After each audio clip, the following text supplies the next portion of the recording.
Hey guys, it's mail day. Woohoo! I'm gonna unbox something. This came from Mille Fiori in New Jersey, and I'm currently getting ready for a couple of upcoming workshops, and so I needed Millie. Mille Fiori is a candy. I'll show it to you. It's a little candy-like rod that gets cut into these little jewels. And I'm going to be doing a workshop on skulls towards the end of October, and we'll use the Millie. This is just beads right here, but we can use the Millie all around the eyes and throughout the piece. So I needed that for class, so I went a little crazy and bought a bunch. I also have a necklace workshop. This particular necklace doesn't have any Millie in it, but it could. So I bought some for that. And then in December, we're going to do ornaments. Excuse me. We're going to do ornaments for the tree, and we'll need Millie for that. So here we go.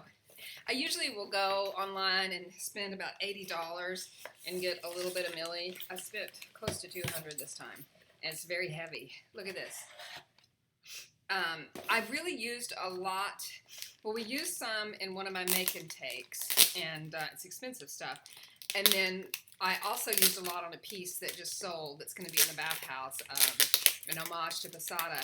And that piece has tons of Millie on it, and I really needed to replenish, so I don't go here often. I'll put the link below to the shop in case you guys want to buy some Millie for yourself. Also, if you're local, I will put the link to my workshops if you want to come and play with some of this stuff with me and make a skull. Okay, these are little green ones. I bought two of these because it's kind of a little sour green. It's really tiny. It's kind of hard to see. Maybe I'll show you a bigger one that'll be easier to see. This one is an oversized Millie. So this is what they're all like, except they all vary in size from tiny bead likes. This is one of the larger pieces. I love orange. So yeah, oh my gosh, I have a bunch. They come in little flowers. They also come in circles. I love the circles. I use them a lot in the cellular inspired pieces that I do. So here's one. This is one of my favorites. That's really cool. What else is pretty? I got a lot of pretty turquoises. A lot of pretty turquoises. Oh my gosh. I mean, there is tons of stuff. There were a lot of things on sale. I think this one was on sale, so instead of like $4. This is usually like $4.50 a bag or something. It was $3.40 a bag. The stuff is not cheap. Not at all. But it really, really makes some pieces really pop. Sometimes a little of this goes a long way.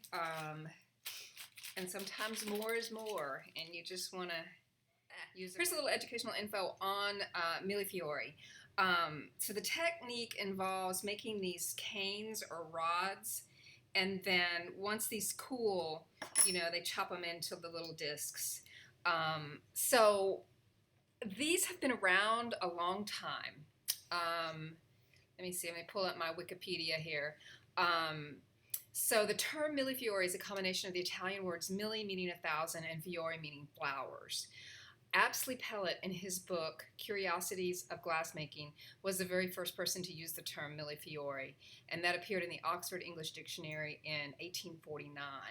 Prior to that, the beads were just called mosaic beads. So while the use of the technique long precedes the term Mille Fiori, it's now associated with Venetian glassware. So the history. The manufacture of these beads can be traced to ancient Rome, Venetian, and Alexandrian times. Canes, probably made in Italy, have been found as far away as the 8th century archaeological sites in Ireland. So that's pretty cool. So what happened? So the technical knowledge for creating this was actually lost by the 18th century, and then it was not revived until the 19th century. So there you have that. So this is just fascinating that it's been around that long. So anyway, that is my little history lesson on Mille Fiori. Go get you some if you're a mosaic artist. It's a lot of fun to play with. And the website that I'm going to put below, Mille Fiori, they also sell the cane. So you can cut by the rod and then cut yourself. Some of the thicker stuff like this is kind of hard to cut. I'll warn you. That's why I still have these. I'm still struggling with them. Anyway, thanks for watching Mail Day, and you guys have a great weekend.